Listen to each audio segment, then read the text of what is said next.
Hello ಎಲ್ಲರಿಗೂ ನಮಸ್ತೆ. ನಾನು ನಿಮ್ಮ ಪ್ರೀತಿಯ ಪಕ್ಕದ ಮನೆ ಹುಡುಗ ಯಶವಂತ್ ಲಂಕೆ.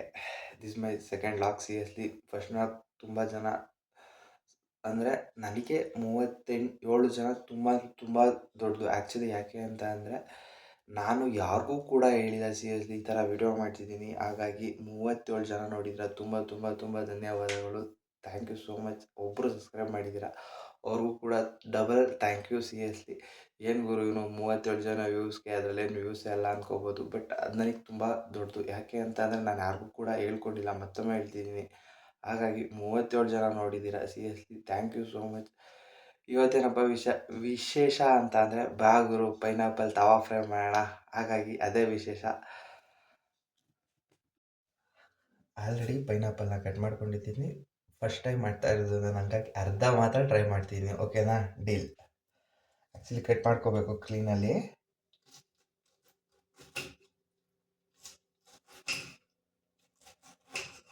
4 ಪೀಸ್ ಆಗಿದೆ ಅಷ್ಟೇ ನಾನು ತೊಗೊಂಡಿರೋದ್ರಲ್ಲಿ. ಇವಾಗ ಇದನ್ನು ಕ್ಲೀನಲ್ಲಿ ನಿಮಗೆ ಯಾವ ಥರ ಬೇಕೋ ಆ ಥರ ಕಟ್ ಮಾಡ್ಕೋಬೋದು. ಕ್ಲೀನಲ್ಲಿ ಫ್ರೈ ಆಗೋ ಟೈಪಲ್ಲಿ ಸಣ್ಣದಾಗಿ ಕಟ್ ಮಾಡಿದಷ್ಟು ಕ್ಲೀನಲ್ಲಿ ಫ್ರೈ ಆಗ್ತಾ ಹೋಗುತ್ತೆ.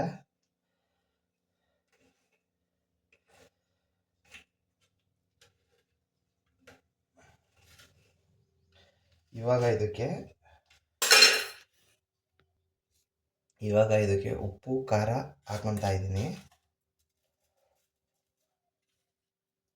ಸೈಡ್ಗೆ ಹಾಕ್ಕೊಂಡ್ಬಿಟ್ಟು ಕ್ಲೀನಲ್ಲಿ ಕಲಿಸ್ಕೋಬೇಕು. ಅದನ್ನು ನೀರು ಹಾಕ್ಬಿಟ್ಟು ಸ್ವಲ್ಪ ಕ್ಲೀನಲ್ಲಿ ನೀರು ಹಾಕಿದ್ರೆ ಯಾಕೆ ಅಂತಂದರೆ ಕ್ಲೀನಲ್ಲಿ ಹತ್ತುತ್ತೆ ಅಂತ ಅಷ್ಟೇ.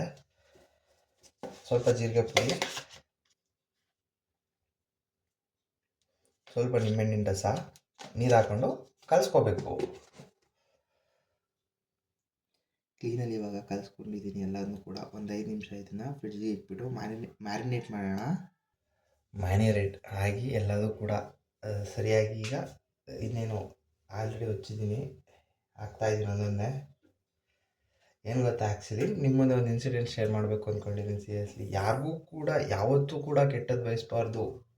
ನಮ್ಮ ಕೈಲಿ ಆದರೆ ಮಾತ್ರ ಒಳ್ಳೇದು ಮಾಡಬೇಕು, ಇಲ್ಲ ಮಾಡಬಾರ್ದು ಅನ್ನೋ ಬೆಸ್ಟ್ ಎಕ್ಸಾಂಪಲ್ ಹೇಳ್ತೀನಿ. ನಂದೇ ಇದು ಟಾಪಿಕ್ಕು, ಬೇರೆ ಯಾರ್ದು ಅಲ್ಲ. ಓಕೆನಾ? ಏನಾಯಿತು ಅಂತಂದರೆ ಒಂದಿನ ಹಿಂಗೆ ಈ ದೇವಸ್ಥಾನಕ್ಕೆ ಹೋದ್ವಿ. ಅಲ್ಲಿ ಇದು ಪೂಜೆ ಚೀಟಿ ತೊಗೋಬೇಕು ದೇವಸ್ಥಾನದಲ್ಲಿ. ಓಕೆನಾ? ಪೂಜೆ ಚೀಟಿ ತೊಗೋಬೇಕು. ಪೂಜೆ ಚೀಟಿ ತೊಗೋಬೇಕಾದ್ರೆ ಏನಾಯ್ತಪ್ಪ ಅಂತ ಅಂದರೆ ಆ್ಯಕ್ಚುಲಿ ನಾನು ಹೋಗಿದ್ದು 9 ಗಂಟೆ 9 ಗಂಟೆ ಆಗಿತ್ತು. ಅವಾಗೇನಾಗಿತ್ತು, 9 ಗಂಟೆಲಿ ಅವರು ಪೂಜೆ ಚೀಟಿ ಕೊಡಲು ಊಟಕ್ಕೆ ಹೋಗಿದ್ದಾರೆ, ತಿಂಡಿಗೆ ಹೋಗಿದ್ದಾರೆ. ಇನ್ನೇನು ಆಲ್ಮೋಸ್ಟ್ ಆವಾಗಿನ ಬಾಗ್ಲಾಕಿದ್ದಾರೆ ಅಂತ ಅಂದರು. ಹಂಗಾಗಿ ಒಳಗಡೆ ಪೂಜೆ ನಡೀತಾ ಇತ್ತು. ಹಂಗಾಗಿ ಇನ್ನೂ ಲೇಟ್ ಆಗಿಬಿಡುತ್ತೆ ಅನ್ನೋ ನನ್ನ ತಲೆಲಿತ್ತು. ಹಂಗಾಗಿ ನಾನೆಲ್ಲ ಹೋಗ್ಬೇಕಾಗಿತ್ತು, ಹೊರಟ್ಬಿಟ್ಟೆ ನಾನು. ಇಲ್ಲ ದೇವಸ್ಥಾನಕ್ಕೆ ಹೋಗ್ಬೇಡ, ಆಮೇಲೆ ನೋಡ್ಕೊಳ್ಳೋಣ ಅಂತೇಳಿ ಹೋದೆ. ಅಲ್ಲೇ ಒಳಗೆ ತಗೊಂಡಾಗುತ್ತೆ ಅಂತ. ಆ್ಯಕ್ಚುಲಿ ಅಲ್ಲೂ ಕೂಡ ಏನೂ ಕೇಳಲಿಲ್ಲ, ಪೂಜೆ ಮಾಡಿಕೊಟ್ರು. ಓಕೆನಾ? ಪೂಜೆ ಮಾಡಿ ಕೊಟ್ಟಿದ್ದಾಯಿತು. ಮತ್ತೆ ನಾನು ಇನ್ನೊಂದು ದೇವಸ್ಥಾನಕ್ಕೆ ಹೋದೆ. ಆ್ಯಕ್ಚುಲಿ ಇಲ್ಲೂ ಕೂಡ 5 ರೂಪಾಯಿ ಪೂಜೆ ಚೀಟಿ. ಮತ್ತು ಅಲ್ಲೂ ಕೂಡ ಬೇರೆ ಕಡೆ ಇಲ್ಲಿ ಪೂಜೆ ಮುಗಿಸ್ದೆ, ಯಾರೂ ಏನೂ ಕೇಳಲಿಲ್ಲ, ಹೋದೆ. ಅಲ್ಲಿಗೆ ಹೋದೆ ನಾನು. ಅಲ್ಲೂ ಕೂಡ ಪೂಜೆ ಚೀಟಿ 5 ರೂಪಾಯಿ. ಆ್ಯಕ್ಚುಲಿ ನನ್ನ ಹತ್ರನೂ ಚೇಂಜ್ ಇರಲಿಲ್ಲ. 100 ರೂಪಾಯಿ ಕೊಟ್ಟೆ ನಾನು. 100 ರೂಪಾಯಿ ಕೊಟ್ಟಾಗ ಏನಾಯಿತು, ಅವ್ರ ಹತ್ರನೂ ಚೇಂಜ್ ಇಲ್ಲ. ಇನ್ನೊಂದು ದೇವಸ್ಥಾನದಲ್ಲಿ ಇದು ಸ್ಟೋರಿ, ಅವ್ರ ಹತ್ರನೂ ಚೇಂಜ್ ಇಲ್ಲ. ಹಾಗಾಗಿ ಅವರಿದ್ದರು 5 ರೂಪಾಯಿ ತೊಗೋಬೇಕು. 10 ರೂಪಾಯಿ ತೊಗೊಳ್ಳಿ ಅಂತ ಹೇಳಿದೆ. ಆಯಿತು, ಅಲ್ಲೇದು ಇಲ್ಲೆಲ್ಲ ಸರಿಯಾಗುತ್ತೆ ಅಂತ ಹೇಳಿ 10 ರೂಪಾಯಿ ತೊಗೊಳ್ಳಿ ಅಂತ ಹೇಳಿದೆ. ಅವರು 10 ರೂಪಾಯಿನೂ ಚೇಂಜ್ ಇಲ್ಲ ನಮ್ಮ ಹತ್ರ, 20 ರೂಪಾಯಿ ತೊಗೊತೀನಿ, ನೆಕ್ಸ್ಟ್ ಟೈಮ್ ಬಂದಾಗ ಏನಾರ ಇಲ್ಲ ತೊಗೊಂಬಾ, ಇಲ್ಲ ಅದೇನು ನೋಡ್ತೀಯ ನೋಡು ಅಂತ ಅಂದರು. ಇಲ್ಲ ಈಗ ಅರ್ಜೆಂಟ್ ನನಗೆ ಇದ್ದಿದ್ದ ರೀಸನ್ ಅಲ್ಲೂ ಬಿಟ್ಟು ಬಂದಿದ್ದೀನಿ, ಇಲ್ಲೂ ಈಗ ಸರಿಯಾಗಲ್ಲ ಅಂತೇಳಿ ಓಕೆ ಹೋಗಲಿ 20 ರೂಪಾಯಿ ಹೋಗುತ್ತೆ ಅಂತ ಹೋಗ್ಲಿ ಅಂತ ಬಿಟ್ಟೆ. ಆಲ್ರೆಡಿ ನಾನು ಎಷ್ಟು ಹೋಗಿದ್ದು ದುಡ್ಡು. ಅಕಸ್ಮಾತ್ ಅಲ್ಲಿ ಆ ದೇವಸ್ಥಾನದಲ್ಲಿ ನಾನು 100 ರೂಪಾಯಿ ನೋಟ್ ಕೊಟ್ಟಿದ್ರೆ ಆ ದೇವಸ್ಥಾನದಲ್ಲಿ ಚೇಂಜ್ ಇರಬಹುದಿತ್ತೇನೋ. ಚೇಂಜ್ ಇತ್ತೋ ಇಲ್ವೋ ಗೊತ್ತಿಲ್ಲ, ಬಟ್ ಇದ್ದಿದ್ರು ಇರ್ಬೋದಾಗಿತ್ತು. ಅಲ್ಲಿ 5 ರೂಪಾಯಿ ಕೊಟ್ಟಿದ್ದಿದ್ರೆ ಇಲ್ಲೂ 5 ರೂಪಾಯೇ ಆಗ್ಬೋದಾಯಿತು. ಬಟ್ ದೇವಸ್ಥಾನ ಅಂತ ಹೇಳ್ಬೋದು. ಬಟ್ ದೇವಸ್ಥಾನ ನನ್ನ ಮ್ಯಾಟರ್ ಅಲ್ಲ. ನಾನು ಮಾಡಿದ ತಪ್ಪು ಎಷ್ಟು ಇದಾಗ್ತಿದೆ, ಇಂಪ್ಯಾಕ್ಟ್ ಆಗ್ತಿದೆ ಅಂತ ಹೇಳ್ತಿದ್ದೀನಿ ಅಷ್ಟೇ ಈ ವಿಡಿಯೋದಲ್ಲಿ. ಆ್ಯಕ್ಚುಲಿ ನಾನು ತವಾಗ ಹಾಕಿದ್ದೀನಿ, ತವಾ ಫ್ರೈ ಆಗಿದೆ. ನಾನು ಫೈನಲ್ ರಿಸಲ್ಟ್ ತೋರಿಸ್ತೀನಿ ನಿಮಗೆ, ಆಯಿತಾ? ಹಾಗಾಗಿ ಎಲ್ಲೇ ದುಡ್ಡು ಹೋಗ್ತಾ ಇದೆ ಅಂತ ಅಂದರೆ ಹೋಗೋಕ್ಕೆ ಬಿಟ್ಬಿಡಿ. ಯಾಕೆ ಅಂತ ಅಂದರೆ ಅಲ್ಲಿ 5 ರೂಪಾಯಿ ಹೋಗೋದಾಗ್ಬೋದು, ಇಲ್ಲ 500 ರೂಪಾಯಿ ಹೋಗೋ ಪೊಸಿಷನ್ ಇರ್ಬೋದು. 500 ರೂಪಾಯಿ ಬಿಡೋಣ ಸೀರಿಯಸ್ಲಿ. ಇನ್ನೊಂದು ಕಡೆ 1000 ರೂಪಾಯಿ 2000 ರೂಪಾಯಿ ಹೊರದೋಗುತ್ತೆ. ಅದನ್ನು ಅವಾಯ್ಡ್ ಮಾಡೋಕ್ಕೋಸ್ಕರನಾರ ಇಲ್ಲಿ 500 ರೂಪಾಯಿ ಬಿಟ್ಟು ದೊಡ್ಡವರಾಗೋಣ ಸೀರಿಯಸ್ಲಿ ಅಂತ ಅಂತ ಅನ್ನಿಸ್ತು ನನಗಂತೂ. ನಿಜ ತುಂಬ ಫೀಲ್ ಮಾಡ್ಕೊಂಡೆ ನಾನು ಮಾತ್ರ. ಯಾಕೆ ಅಂತಂದರೆ ಅಲ್ಲಿ ₹5 ಅಲ್ಲಿ ಆ್ಯಕ್ಚುಲಿ ಅಲ್ಲಿ ಯಾವಾಗಲೂ ಕೂಡ ಚೇಂಜ್ ಇರುತ್ತೆ, ಇಲ್ಲಿ ಯಾವಾಗಲೂ ಚೇಂಜ್ ಇರ್ತಿರಲಿಲ್ಲ. ನಾನು ಪ್ರತಿ ಸಲನೂ ತಿಂಗಳ ದೇವಸ್ಥಾನಕ್ಕೆ ಹೋದಾಗಲೂ ಈ ಇನ್ಸಿಡೆಂಟ್ ಆಗಿದೆ, ನನ್ನ ಹತ್ರ ಏನು ಇನ್ಸಿಡೆಂಟ್ ಆಗಿದೆ.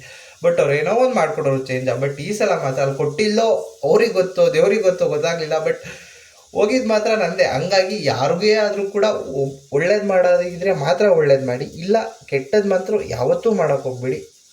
ಇಷ್ಟೇ ಹೇಳೋದು. ಈ ವಿಡಿಯೋ ಇಷ್ಟ ಆದರೆ ಸೀರಿಯಸ್ಲಿ ಲೈಕ್, ಶೇರ್, ಸಬ್ಸ್ಕ್ರೈಬ್ ಮಾಡಿ. ಸೀರಿಯಸ್ಲಿ ಸಪೋರ್ಟ್ ಮಾಡಿ. ಬೆಳೀತಾ ಇರೋ ಹುಡುಗ, ಹಾಗಾಗಿ ಬೆಳೆಸಿ. ನಿಮ್ಮ ಫ್ರೆಂಡ್ಸ್ ಆದಷ್ಟು ಶೇರ್ ಮಾಡಿ. Thank you. ಚಿಕನಲ್ಲಿ ಫ್ರೈ ಆಗಿ ಬೆಣ್ಣೆ ಹಾಕ್ತಾ ಇದ್ದೀನಿ ಇವಾಗ.